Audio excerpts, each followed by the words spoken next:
مواصلين معكم ديما في ايكوماج في تغطيه خاصه للافريكا بزنس بارتنرشيب دايز من نهار 23 حتى لنهار 25 جوان 2025 في دار المصدر. نحكيو على التبادلات او المبادلات التجاريه الافريقيه، نحكيو على عمليه التصدير والامبلونتاسيون، زاد كيف التواجد داخل القاره الافريقيه في البلدان او دي ديستيناسيون جدده ولا اسواق جديده تحكي عليها، مش كان الاسواق الكلاسيكيه.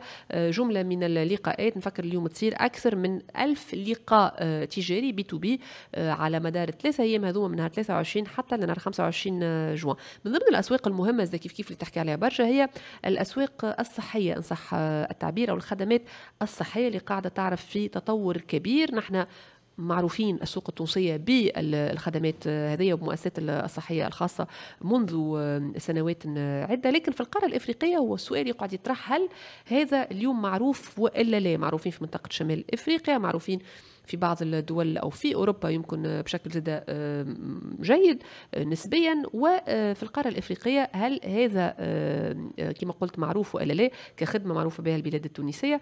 أكثر تفاصيل باش ناخذوها مع ضيفنا السيد ميكائيل سليماني اللي هو CEO de l'entreprise Hello Docteur. Bonjour et bienvenue parmi nous, Monsieur Selemani. Bonjour, merci beaucoup de m'accueillir. Donc, on parle du tourisme sanitaire. C'est la spécialité en fait de votre entreprise, le service dans ce sens-là, dans ce cadre-là.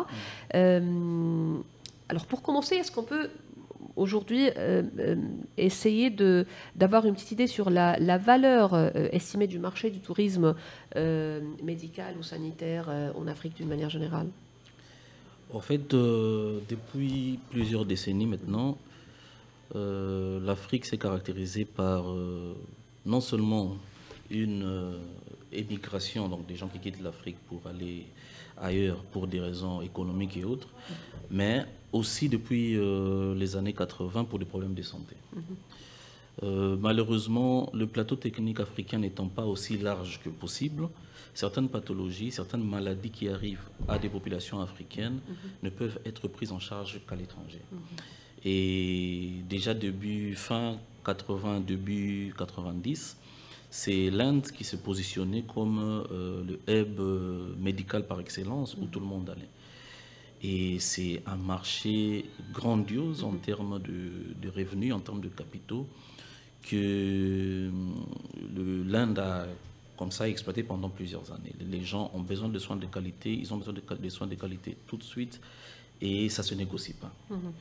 Alors depuis les années 2000, plusieurs autres pays ont commencé à développer ce secteur qui malheureusement n'est pas considéré comme un secteur à part entière générateur de revenus, et pourtant c'est un secteur qui a vraiment qui pourrait générer de gros capitaux. C'est comme ça que l'Afrique du Sud et le Maroc ont commencé ça en Afrique, et après la Turquie a suivi, et aujourd'hui il y a plusieurs pays maintenant qui se positionnent dans la Tunisie. Alors on en parlait juste en off, juste avant de commencer d'entamer l'interview, et je vous ai dit justement que la Tunisie historiquement, elle a devancé beaucoup d'autres pays en fait. Vous parlez de la Turquie, par rapport à la Tunisie, on peut considérer que l'histoire de la Tunisie en ce qui concerne le tourisme sanitaire, elle est beaucoup plus ancienne, si j'ose dire. Hein. Exactement. En fait, pour avoir découvert maintenant la Tunisie, je me rends compte que l'histoire de la Tunisie avec la prise en charge de soins, c'est une histoire qui va de depuis longtemps. Exactement. Le seul problème, c'est que les pays subsahariens ne sont pas au courant que la Tunisie a une offre de santé de qualité équivalente, voire supérieure à d'autres pays où ils ont déjà l'habitude d'aller. Alors, en toute sincérité, ça, je ne l'ai pas compris. Comment ça se fait que la Tunisie, avec toute sa notoriété dans ce domaine-là, comme je l'ai dit à l'introduction, les premiers clients, c'est vrai qu'on parle de pays de l'Afrique du Nord, mais aussi plusieurs pays européens en fait, donc qui sont parmi les premiers clients de ce service-là, le tourisme sanitaire ou de ce secteur-là, donc ou du tourisme médical. Comment ça se fait que les pays africains, sur le même continent, on n'est pas au courant qu'on a un pays qui représente une destination très très importante? Alors, je pense que le problème tunisien, c'est un problème de validation de secteur. Ça veut dire quoi? Normalement, les autres pays qui sont plus connus par rapport à leur offre de santé, ce sont des pays qui ont considéré la santé, donc le tourisme sanitaire, comme un secteur à part qui peut générer des capitaux. Donc il y a des politiques qui ont été mises en place et par les privés et par les étatiques pour vraiment fédérer toute l'attention sur eux. Des moyens ont été mis par rapport à ça et c'est comme ça qu'ils ont été plus connus. Il y a d'autres pays qui, malheureusement, et ce n'est pas le cas de la Tunisie seulement, il y a d'autres pays où ils ont de bons services de santé, je parle de Cuba, je parle de l'Iran, tout ça, mais les politiques gouvernementales ne sont pas orientées pour faire de ces secteurs un secteur à part où il faut investir pour ramener des capitaux. Je pense, je n'ai pas beaucoup d'expérience de la Tunisie, mais je pense que ça peut être un de points, comment dire, des goulots d'étranglement qui ont pu créer cette situation-là. Parce que une fois qu'on a découvert la Tunisie et ce qu'elle offre en matière de santé, notamment en termes de rapport qualité-prix, en termes d'humanisme de soins, en termes d'accompagnement particulier, la Tunisie a une offre de santé qui est quand même supérieure à ce que nous avons vu dans beaucoup d'autres pays. Maintenant, ce qu'il faut faire, de mon avis, c'est qu'il faudrait que la Tunisie, à travers ses différentes représentations, puisse vraiment capitaliser ce côté-là et mettre en place des politiques qui vont faire en sorte que les gens puissent avoir comme premier réflexe en termes de santé la Tunisie. Parce que le problème que nous avons dans toute l'Afrique, c'est que l'Africain en général a un revenu bas. C'est-à-dire que quand il doit aller se faire soigner, souvent c'est un dilemme économique pour toute la famille. Nous et le docteur, nous avons toujours milité pour que les soins de santé que les personnes peuvent avoir soient les moins chers possibles. Après, on sait que la santé n'a pas de prix. Il faut toujours chercher de la bonne qualité. La bonne qualité n'est pas moins chère. Mais quand même, le rapport qualité-prix intervient dans ce sens-là. Ça veut dire que sur 10 offres équivalentes en termes de soins, le patient ira du côté où c'est moins cher.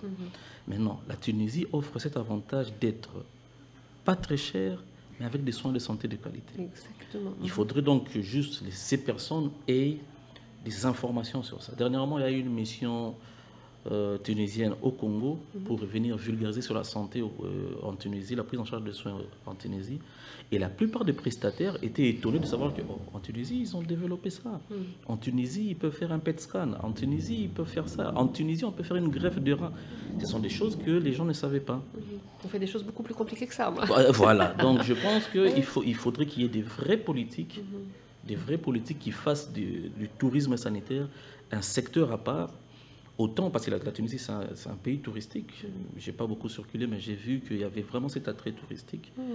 Il suffit juste de prendre le tourisme sanitaire comme un secteur à part, définir des politiques bien orientées pour sa promotion, faire participer les représentations diplomatiques dans les différents pays subsahariens, et le reste suivra.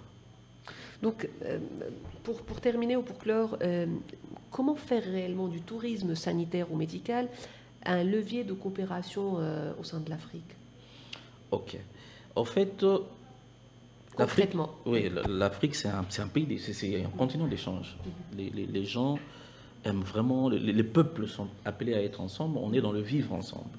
C'est même ainsi que les politiques de santé publique en Europe ne s'adaptent pas ici et se sont transformés en politique de santé communautaire. Parce qu'en Afrique, nous vivons en communauté, nous participons ensemble à la résolution des problèmes nous concernant.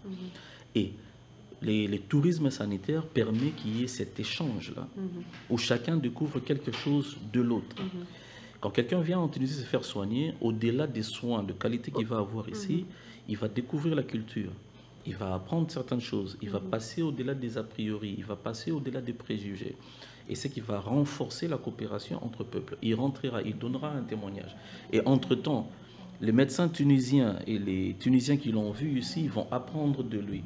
Et aussi passeront au-delà des préjugés, ils passeront au-delà des a priori. Et ce qui fera qu'ils seront aussi en train et encouragés à aller voir ce qui se passe de ce côté-là. Et on sera dans une intégration bilatérale qui facilitera un échange entre les peuples. Donc je pense qu'il faut considérer, et c'est là où je parlais de mettre en place des politiques qui considèrent ça comme un secteur à part, il faut considérer vraiment qu'au-delà des revenus que ça peut apporter, maintenant qu'on est dans le cadre d'une intégration africaine globale, le tourisme sanitaire peut être un pont qui peut rapprocher le peuple. Loin du fait que c'est une manne pour les acteurs privés uniquement. C'est pas du tout ça. Ça rentre dans le cadre de politique publique. Comme vous Effectivement, c'est vraiment de politique publique qui peut aider aux échanges entre le peuple. Et nous, Hello Docteur, quand nous avons lancé le tourisme sanitaire, nous nous sommes très bien dit que nous allons faire découvrir aux gens des destinations autres que des destinations connues. Beaucoup de gens vont se faire soigner en Europe, peut-être pour des qualités qui ne suivent pas. Beaucoup de gens vont se faire soigner en Europe ou en Inde pour le prestige. Alors que nous avons ce côté-là avec des pays comme la Tunisie, où il y a vraiment cet échange de peuples, cet échange de culture qui fera que les barrières vont tomber. Donc on est au-delà du simple revenu financier, on entre maintenant dans le culturel, on entre dans le social, et ça, ce sont des choses à développer. Donc plus de communication surtout, oui. Pour passer l'information, justement. Effectivement. Les gens doivent apprendre que la Tunisie, ce n'est pas seulement pour la plage, il y a des bons soins de santé, et les Tunisiens apprendront à connaître d'autres Africains subsahariens qui viennent vraiment pour l'amour de la Tunisie, pour partager des échanges clairs avec la Tunisie, et pour faire de la Tunisie une destination prisée. Merci beaucoup, Michael Selemani. Merci pour votre présence, CEO de Hello Docteur, justement, la plateforme spécialisée dont le tourisme médical ou sanitaire. Merci encore une fois. احنا مازلنا مواصلين معاكم وقعدوا معنا راجعين ومواصلين ديما في ايكوماك على اكسبريس اف ام. نفكر في تغطيه خاصه لافريكا بزنس بارتنرشيب دايز من نهار 23 حتى لنهار 25 جوان 2025.